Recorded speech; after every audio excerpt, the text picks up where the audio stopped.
warm welcome in our studios. This is Gttv News and we are broadcasting to viewers in the Gambia and beyond. We begin with the headlines. Police have given update about the state of country's security as they name a Cameroonian over the brutal killing of a British woman, Sakina Chinedu. President Adama Barrow has outlined achievements registered under his leadership as he presided over the country's 59th independence anniversary. APRC fraction supporting Jambe has condemned the police and their leadership for dispersing their fundraising with excess tear gas. Former Gambian Vice President Aja Fatoumata Tambaja has urged the National Assembly members to forgo their decision to decriminalize female genital mutilation. The United Democratic Party's Children Wing has donated blood to Bundung Maternal and Child Care Hospital. In internationals, a Senegalese man, Ibrahim Ba, who piloted a Dingy, guilty over Channel migrant deaths. 2 men charged with murder over the Super Bowl parade shooting that left 1 person dead and 22 others injured in Kansas City. Those are the headlines. Stay tuned for more details of the news after the short commercial break.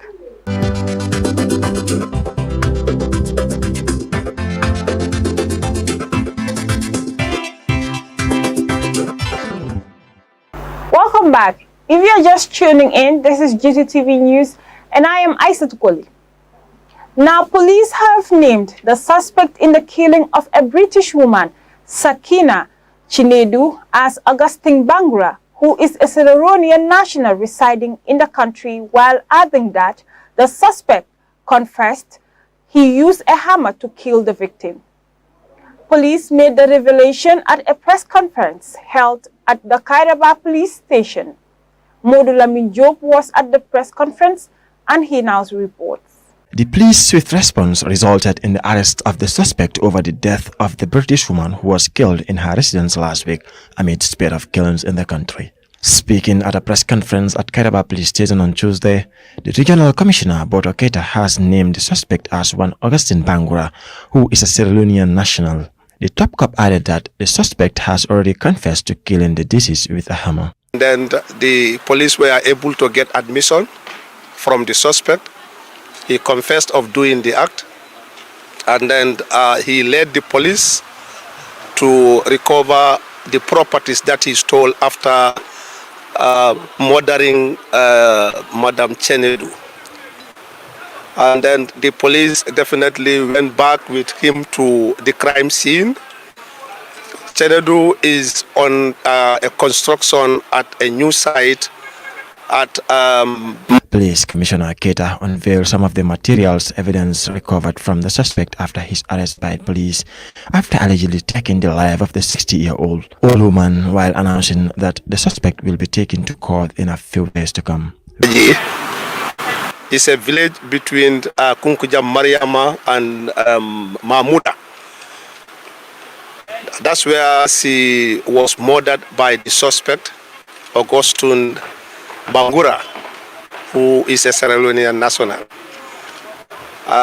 During the course of the investigation, the keys of Sakina were recovered from the suspect.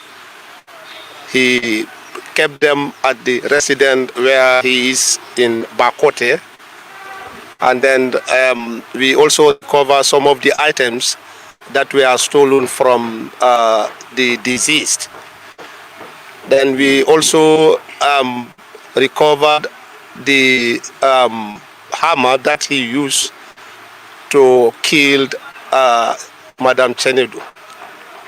The hammer. Meanwhile, the Gambia Police Deputy Acting Public Relations Officer, Cadet ASP Mahmoud Sisao, thanked all Gambians for their support and collaboration, adding that community police is very crucial and will help detect crimes on time. He finally applauded the Gambia Police Force for their timely response and efforts they are putting in place to combat crimes in the country. Of the press briefing, I would equally want to, on behalf of the Inspector General of Police and the leadership of the Gambia Police Force, recognize the support of Gambians.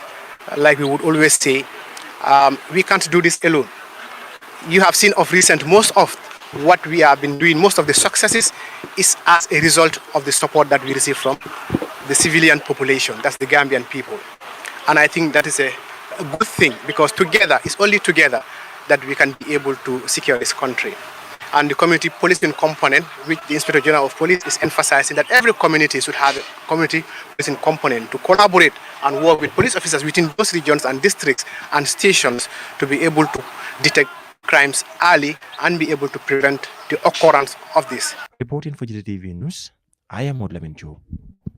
The Gambian President, Adama Barrow, has highlighted the country's achievements while presiding over the 59 independence celebrations held in Banjul. The Gambia gained its independence from the British colonialization through a diplomatic negotiation which led to the lowering of Union Jack and raising up the country's national flag. I was at the celebration and this is my report. The Gambian President Adama Barrow has highlighted the country's achievements while presiding over the 59th independence celebrations held in Banjul. The Gambia gained its independence from the British colonialism through a diplomatic negotiation, which led to the lowering of Union Jack and raising up the country's national flag. President Adama Barrow, who is the Commander-in-Chief of Armed and Security Forces, arrived at the colorful 59th independence anniversary in grand style as hundreds of celebrant Gambians graced the occasion.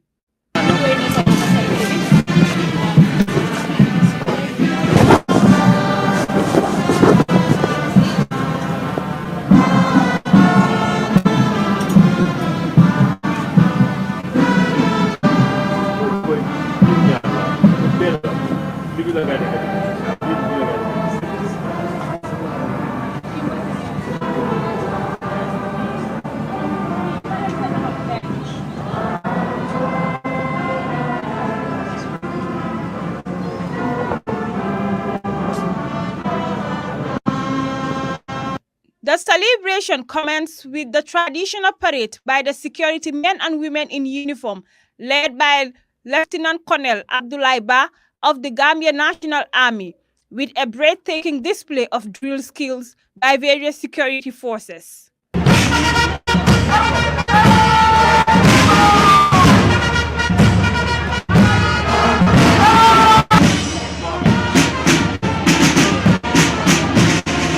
This followed by the march past of the 19 selected schools within Banjul, led by the Gambia Police Band. In his traditional independence address to school children and Gambians, the Commander-in-Chief, His Excellency Adama Barrow, first paid tribute to the founding fathers and urged Gambians to reflect on the theme of this year's celebration: our collective responsibility of preserving the nation, safeguarding the state, and securing our resources. Constitution and the laws that regulate behavior, that provide services, and the territorial boundaries that define our land surface must be at the heart of whatever that is our resources for development. This economy, it lies at the center of three unison positive goods and services appropriately and maximally. The president highlighted his government's unprecedented development since he took over office in 2017 in all sectors and reaffirmed his government will continue to prioritize education and capacity building to develop a formidable human resources base for national development. To the point that there are formidable road links, tourism is speaking again, and even declaration stands towards a brighter, more dedicated future living in Ghana. At the forefront of our achievements is the remarkable progress in inclusive success stories of providing school infrastructure is equally unprecedented. This is meant to influence learning outcomes and positively impact enrollment. Besides quality education, my government is setting the state adequately equipped our citizens with expertise in digital technology curriculum.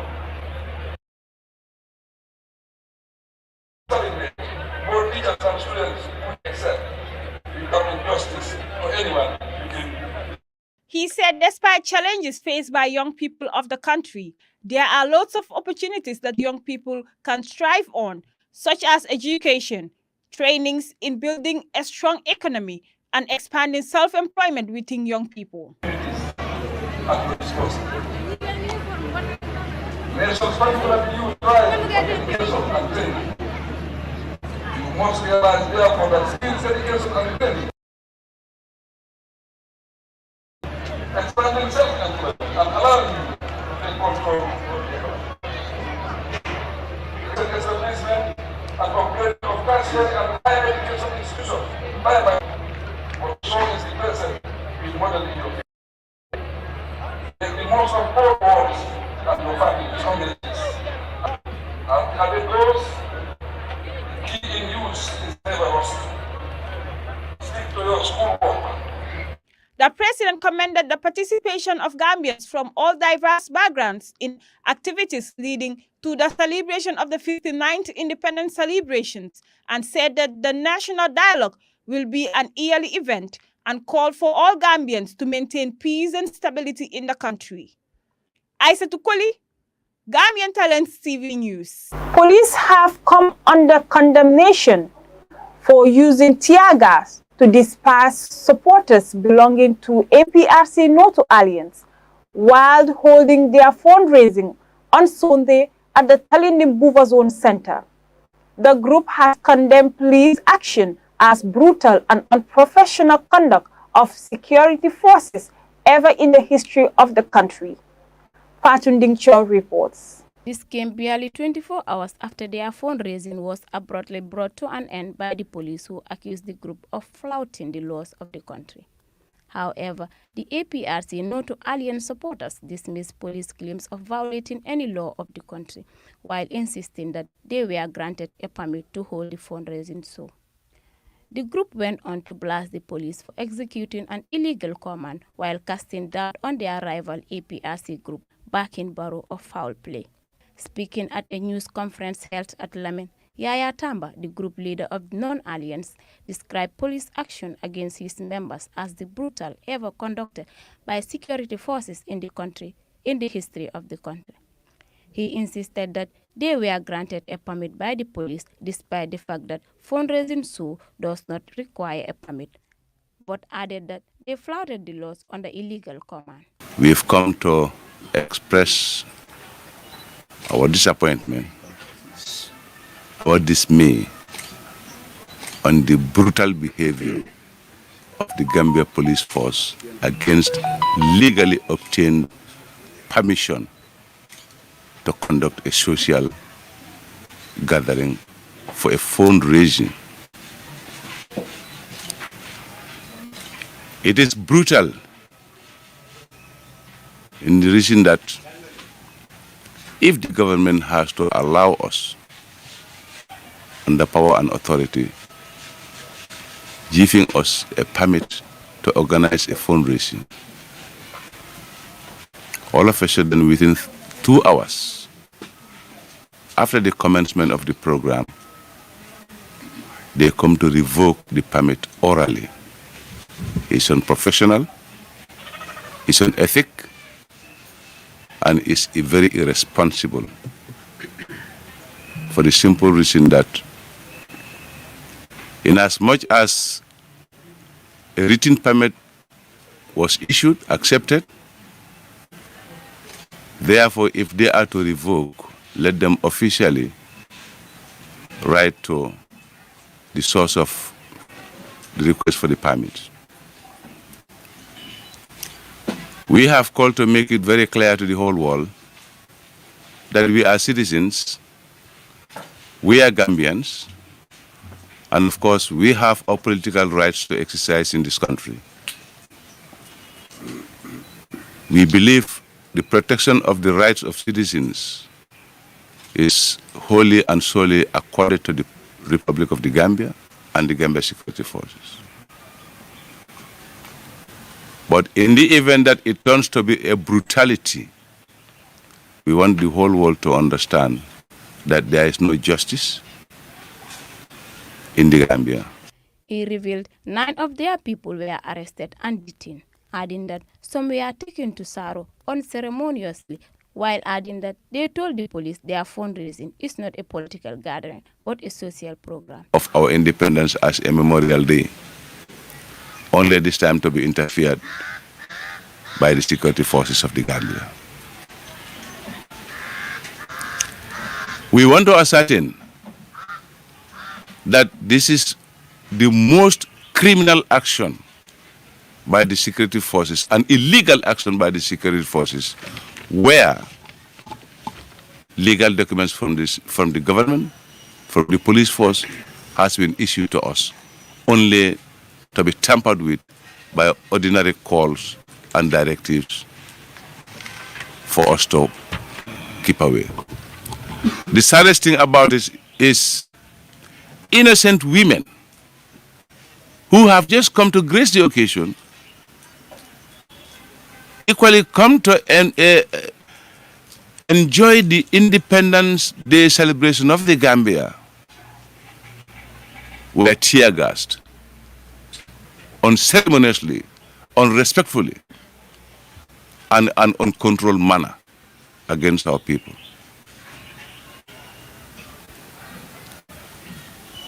I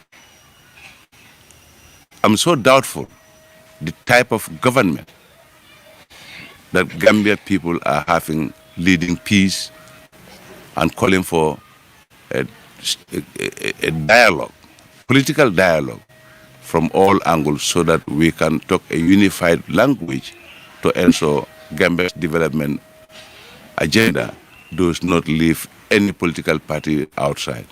Reporting for Gttv News, I am Fatou Ningcho.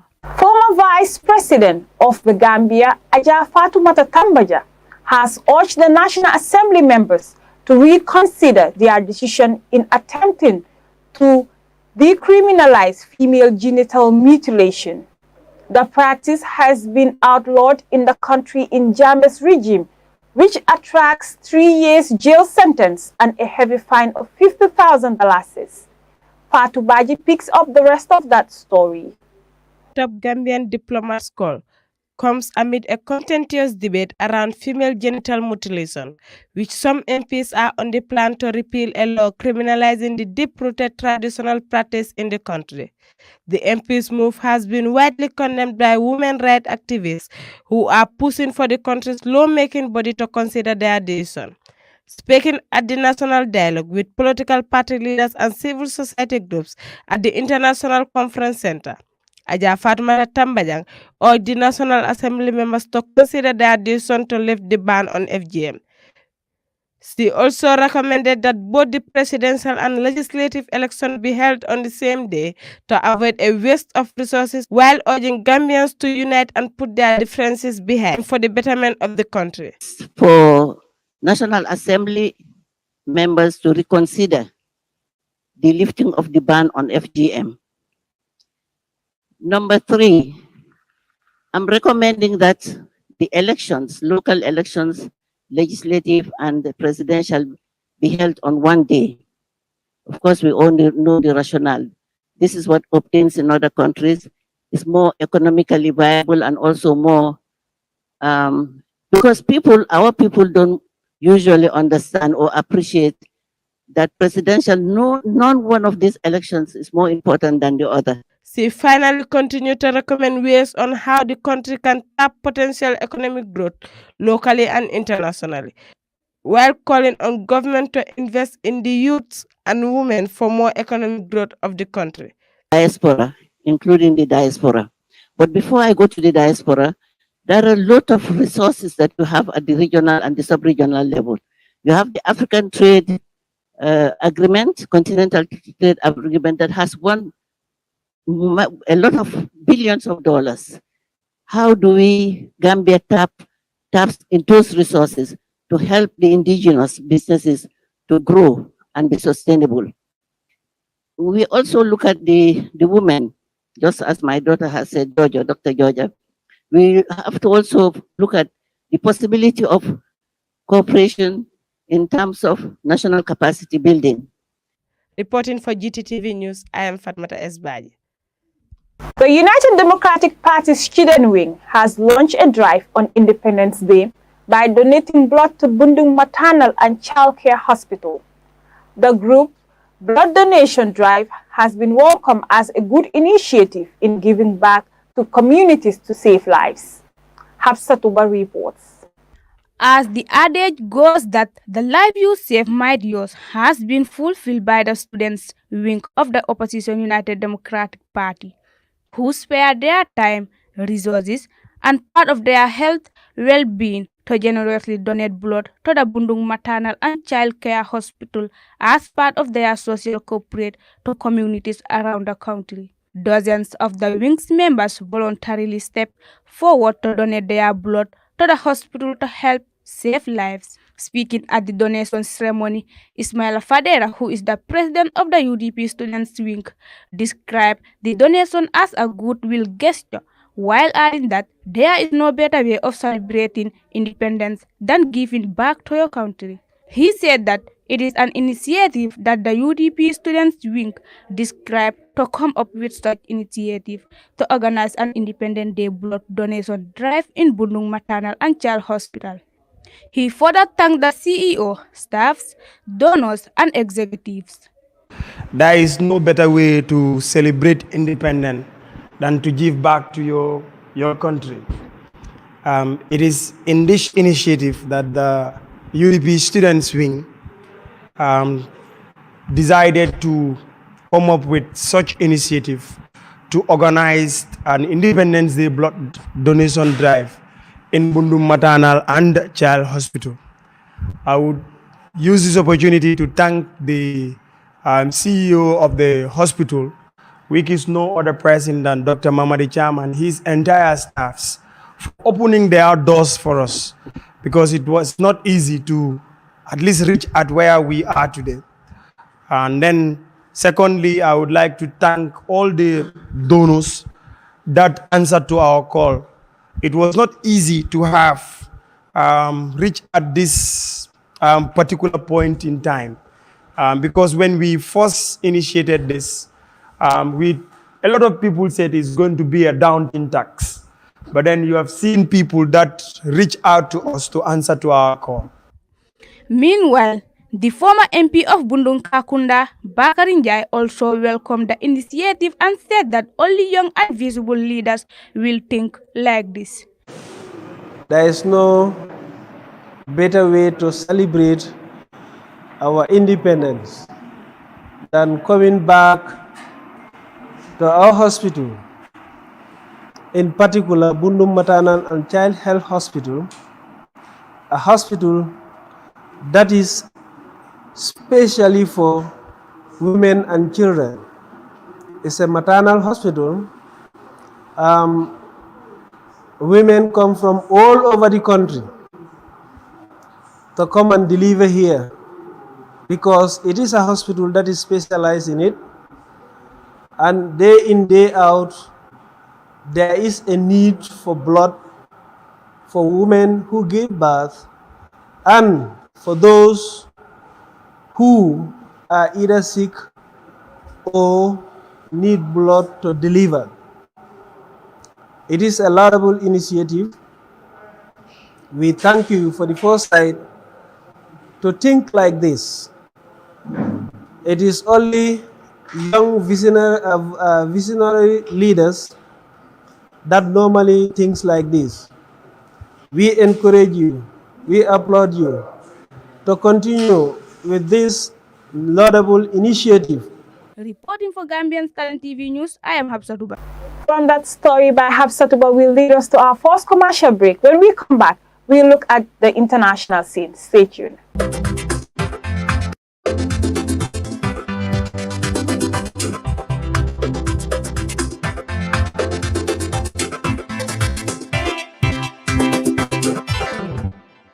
Welcome back. If you're just tuning in, you have been reminded that you are still watching Gttv News. A man who piloted a boat in English Channel has been found guilty of manslaughter of 4 migrants who drowned when it ran into difficulty. Ibrahim Bah, a Senegalese migrant, has offered to steer the dinghy in December 2022 in exchange for a free crossing. He had claimed that he was forced by violent smugglers to make the journey with at least 43 other migrants. Modula Mindiop reports. A jury at Canterbury Crown Court also found Bah guilty of facilitating a breach of immigration law. The case is the first time a migrant who navigated an inflatable has been found responsible for harm caused other occupants.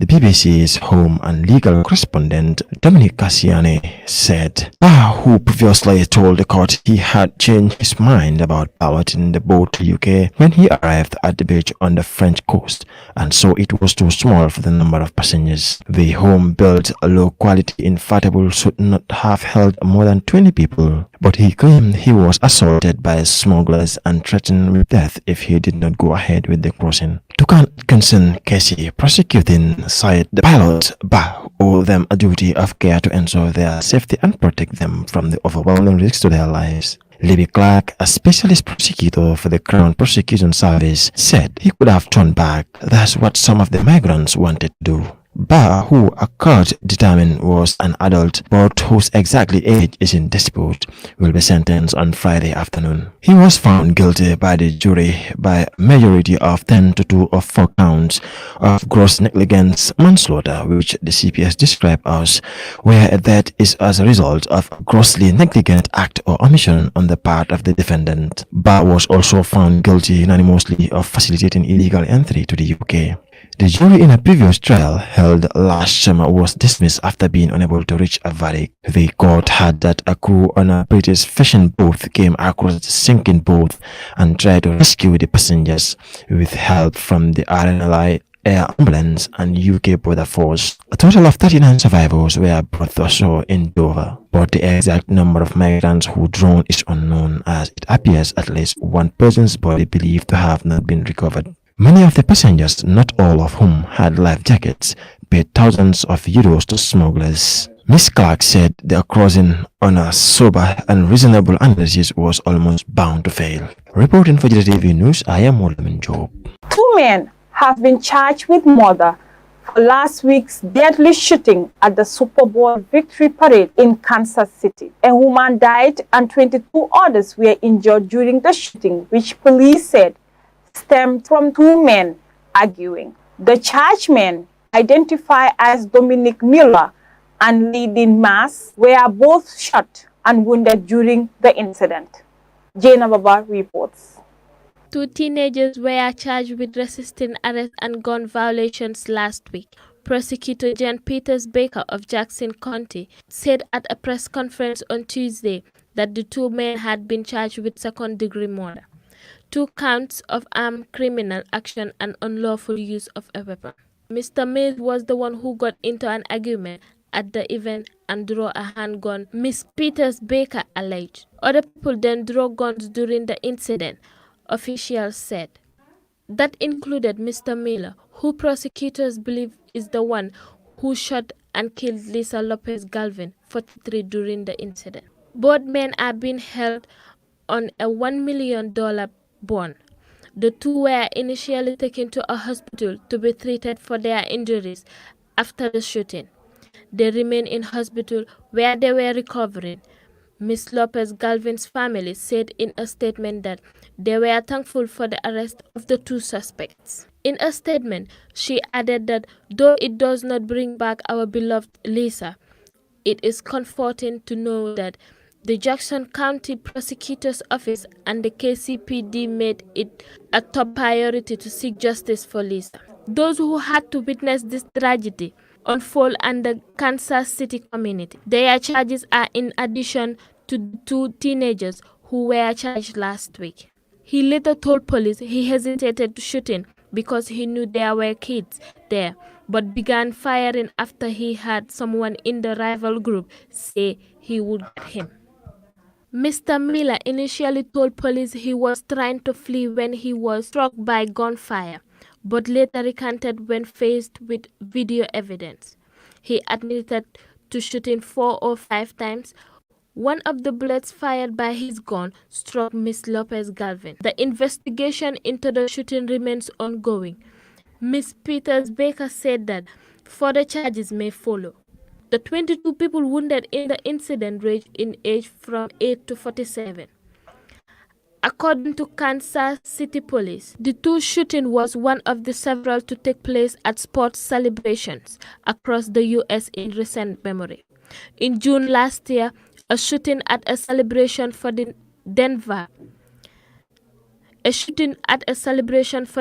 Nuggets NBA team left 10 people wounded, including one of 2 people charged in relation to the incident. Reporting for Gttv News, I am Jena Baba. That brings us to the end of this news bulletin, but before we take a leave of you, let's take a recap of the main top stories once again. Police have given update about the state of country's security as they name a Ceremonial over the brutal killing of a British woman, Sakina Chinedu.